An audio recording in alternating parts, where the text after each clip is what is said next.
Hello, 4C. I hope you're well. I'm well. Surviving.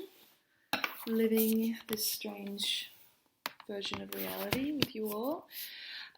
Today, I'm going to do chapter 9 with you of The English Patient. I talk you through that. It's a really important chapter. So lots of stuff gets clarified in this chapter. All the sort of holes get filled in. The plot from the last 8 chapters, so we get a lot of gaps. We found out who the English patient actually is, his identity, and sort of what went down between him and Catherine, how the husband found out about their relationship and all these sorts of things. So it's a big chapter in which a lot of important things happen. But before we start chapter 9, I want to talk to you about the coming few weeks. So you should be listening to this on Friday, so the 27th of March. Next week, I have to do all of these Mondelinge for the Zesde class. We're going ahead with Zesde class PTAs as scheduled. So if we were still at school like normal, you just wouldn't have any lessons with me. Our lessons would be cancelled this week because I have to not only do my own Mondelinge with my own students, but also sit in with the other teachers. There's always a second teacher in the Mondelinge, so there's 4 English teachers and whatever, how many students, 150 or whatever students there is, and you need to sit in, you need to do your own Mondelinge and also observe and take notes for other teachers as they do theirs. So that's why usually we would just cancel all classes because it's just the workload is pretty nuts. Because we also obviously have to prepare all the assessment as well before we do the Mondelinge. So it's a really big 2 weeks for us, and so that's why normally you wouldn't have classes. Next week I'm going to just schedule for you on Som to keep reading the English Patient. I imagine that most of you haven't finished it yet. It's not an easy book. It will take you a while to read it, so I imagine that a lot of you just probably need time to keep reading it. So do that next week. The week after that, at the end of that week, I'm planning to do a video lesson for chapter 10, and then we'll be done with the English Patient. Students wanting things. And then we'll be kind of done with English Patient, and we'll just have to see what happens assessment-wise. If we go back to school sooner rather than later, I imagine we'll have a test just in class like we always would. And if schools are closed longer than that, then we'll have to find some other way to assess you. The English department has been so focused on what's going on with the 5th and 6th form, with PTAs and Einexamen and all these other things that we just haven't really gotten a chance to talk much about what we're going to do with you for C. So just stay patient, keep reading it. We will make sure that you haven't wasted your time with reading English Patient because it has been a lot of work, and I want to make sure that you get a grade from doing that. So just leave it with me and keep reading it. If I was a betting woman, I would say that the schools are definitely going to stay closed after April the 6th. My guess is that the schools will open again after the May holiday. That's my guess. I could be wrong, but just based on what's going on, that's what I suspect will happen. So we'll see. I hope so. I don't want to be away from school for any longer than that because this is crazy. I mean, I'm having to do all the awful stuff about teaching with none of the fun stuff. I don't get to see you guys. That's why I became a teacher. I didn't become a teacher to stare at a screen, right? Ugh. Okay, let's talk about chapter 9. I'm talking again to the handout for chapter 9, the questions that I've made for you that are on the Moodle machine. Chapter 9's pages 241 to 278. The entire chapter is about how Catherine and the English Patient fell in love. We hear exactly sort of those what happened, the events leading up to them falling in love, that moment they fell in love, their affair, plane crashes, the English Patient trying to save her life, getting arrested, going back years later, getting her body. We hear all of those details. It is told in a reasonably, comparatively linear fashion. So we go from the very beginning on page 241. He talks about a young man named Geoffrey Clifton. So that's Catherine's husband. Talks about how they got married, and then we sort of do move forward reasonably in sort of A, B, C, D, E. So in a linear fashion. For this novel, anyway. There's a bit of jumping around, but it's reasonably coherent. One thing that isn't consistent is that it moves between first and third person. Throughout this, the English patient is on morphine, and I think also drinking, so he's got a pretty hefty cocktail of drugs going on in his system.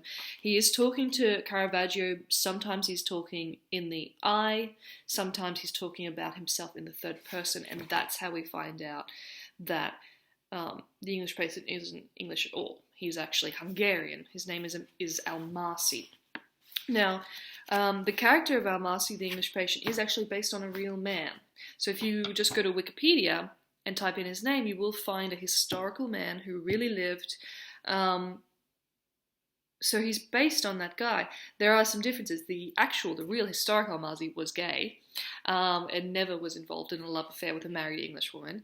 But he was an explorer, a map maker, and he was a spy for the Germans during World War II. So it's that side of his experience that Ondaatje has taken and used for this novel, because that is part of what the English patient was doing, and just helping German spies get into Cairo. So we find out that not only was the English patient not English, he was actively working for the Germans, but sort of not really invested in either side. He's that, it's very anti-nations and anti the idea of having a national identity. That's a key ideology for the English patient. So that's something to remember. Okay, so question number one is, what kind of husband is Geoffrey Clifton? How does he feel about his wife? And we hear about that in the beginning of the chapter, page 245, 244, how sort of obsessed Geoffrey Clifton is with his wife. He's always complimenting her, her beauty. He described witnessing her swim. He spoke about the new bidets in the hotel, her ravenous hum. He's like the details. He's like completely, utterly in love, to the point of it probably being boring for the people around him. His sort of love and obsession for his wife, but it's the kind of love that's very possessive. And, sort of he has a sense of ownership over his wife. So while it might be, it's a little questionable. She's very aware when she starts her affair with Almasi, with the English patient, that this would send him insane and he would kill her. So there's an element of abuse there. And of course there's also that the relationship between Catherine and the English patient is also quite abusive. So this is not, as I said in class, this is not the kind of novel that you should take. This is not advice. This is not romantic advice by any means. Basically do the opposite of this in your romantic relationships and you'll be on a more successful path. What is happening on my phone all the time? Blah, blah, blah. Okay.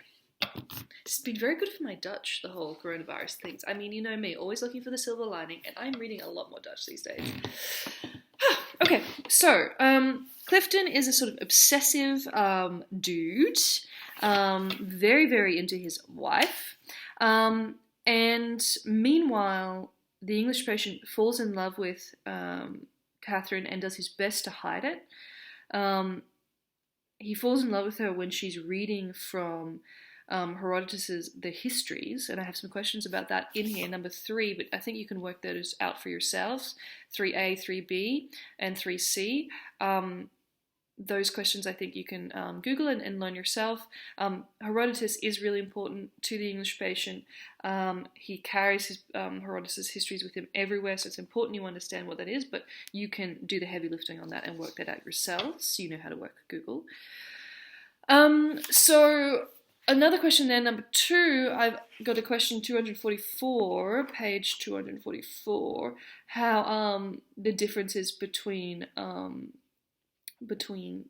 Clifton and the English Patient, between Catherine and the English Patient, he says that he identifies with the cynical villains in books. So he's a kind of guy that is not looking for romance. He's not optimistic about life. He's not expecting any of this drama. But when he did fall in love, he really went in whole hog. So there's a real contrast, I think, between him and Clifton. Clifton is this sort of puppy dog character with maybe a little bit of a mean streak, whereas the English Patient's more of this sort of sphinx-like cat who keeps himself at a distance and doesn't show his emotions. Very simple comparison, but maybe helpful, hopefully. Catherine doesn't really care that much about her husband's compliments. She seems almost indifferent to him in some ways, which may be a little harsh, but that's how I read it. 3, Herodotus. There's the story that she chooses to read. They're stationed in Cairo, and she chooses this story from Herodotus about Gyges and his beautiful wife. It's a very old story, very simple story that you can read. I don't think it's supposed to be necessarily like an exact. I don't think you're supposed to read like the king as Clifton and the English Patient as the friend. I don't think you're supposed to read it like that. But I think it's in choosing that story that's all about sort of emotion that makes the English Patient realize that he loves her. And she has a very different style to the English Patient when it comes to love. She, as we know from that dream back in whatever it was, chapter 3 or 4, where she wakes up from that erotic dream about him. I can't even remember where it was. I'm sorry.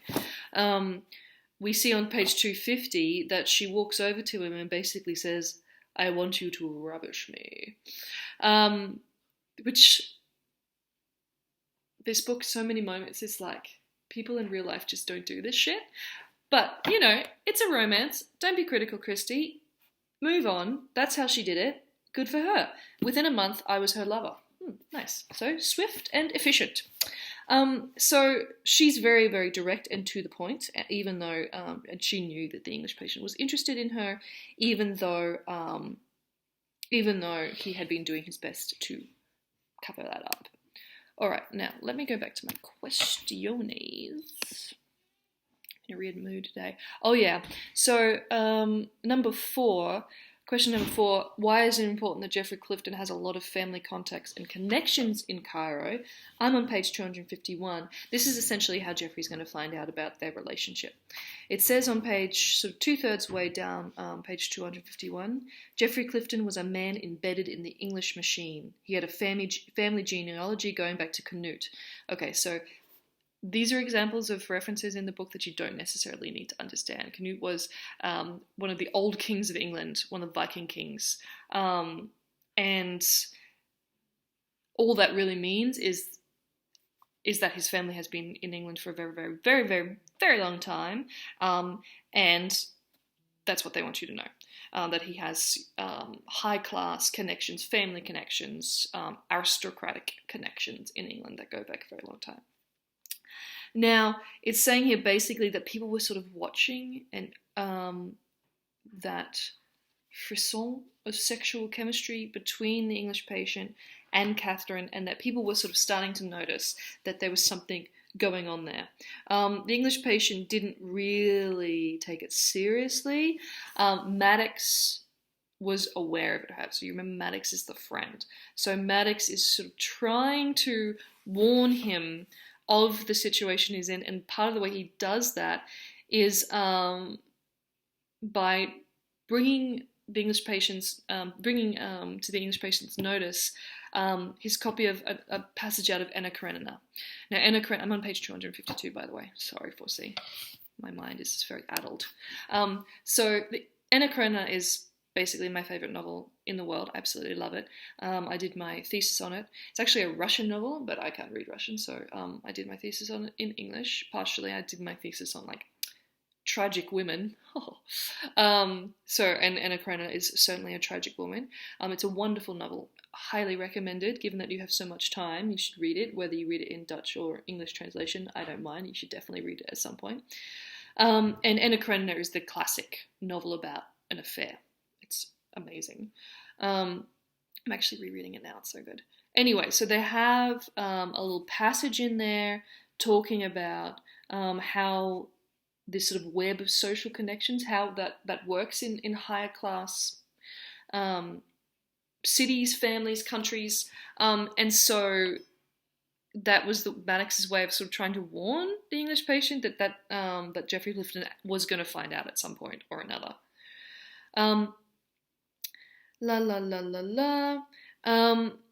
We then start to see on page 252 at the bottom there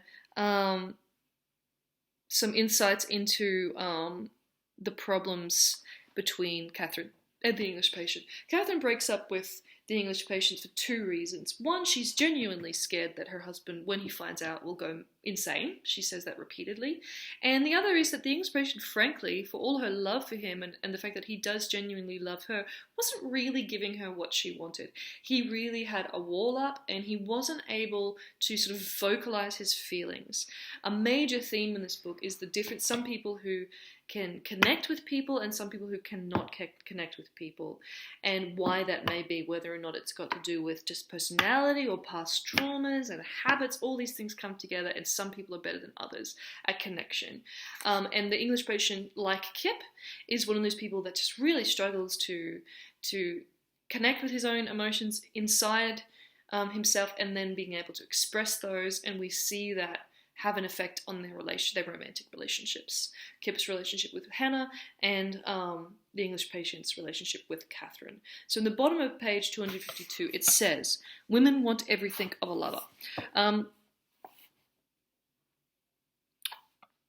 Dangerous to make sweeping statements about billions of people. So beware anyone who ever says women do this. That always pisses me off, because in my experience, women can be sort of pretty indifferent to their lovers, but the English patient says that women want everything of a lover, and that was certainly true of Catherine. Too often I would sink below the surface. So he means below the surface of himself, so that he would sort of turn inward and not be able to connect with her in the way that she needed. There was, so armies disappear under the sand, and there was her fear of her husband, her belief in her honour, my old desire for self-sufficiency, my disappearances, her suspicions of me, my disbelief that she loved me, the paranoia and claustrophobia of a hidden love. So there on the bottom of page 252, we get just a list of things that caused their relationship to end. Her fear of her husband, and that paranoia, just the fact that hidden relationships are incredibly stressful. So all of these things were going on that caused their relationship to end. Now, on page 254, we hear about 254 to 257, we hear about the death of Maddox. Now, Maddox is the best friend. At the outbreak of war, Maddox returns to England from the desert. Maddox is, in spite of the fact that he loves Anna Karenina and loves Leo Tolstoy's novel of adultery, he's a very good husband, always dedicated to his wife. He goes back to England, hates nations, hates the idea of a world war, hates that our nationality contributes to our sense of self and the way we define ourselves to such an extent that we're killing each other over it. He's so devastated about this that when he goes to church and hears his priest, the priest in his local parish village church, talking this very jingoistic, this very like God is going to defend the English sermon, basically Maddox can't handle this and shoots himself in the head in the middle of the church. Yes, so that's described on page 257. They were late, they had to sit separately. Without any doubt, the sermon had no doubt about the support of the war. He listened as the sermon got more impassioned, pulled out the desert pistol, bent over and shot himself in the heart.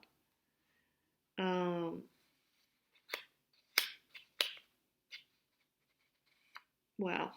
I mean, it's quite a shocking image, that. And then we have, after that, 257, 258, you have these wonderful and very sweet musings from the English patient about his friend, the things he liked about him. Just a very sad moment.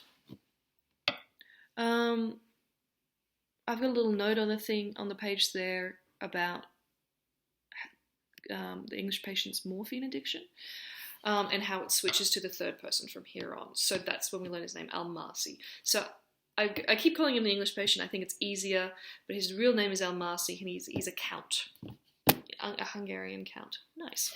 Okay, we now get the plane crashes. There's these 2 plane crashes, pages 271 to 273. There's a little bit, we move back into time in the villa for a little while, more reflections,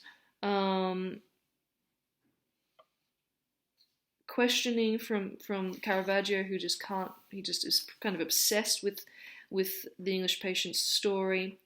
On page 269, we get the reference to Operation Salam at the bottom of page 269. That's the real 270. That's the real operation by German intelligence to smuggle spies into English-occupied Cairo during World War II. You could read a bit about that if you want more of an understanding. The book does give you a little bit of information about it, but not very much. So if you want to understand exactly what went down there, I would just, there's a short, relatively short Wikipedia page about it to give you a sense of what that was about.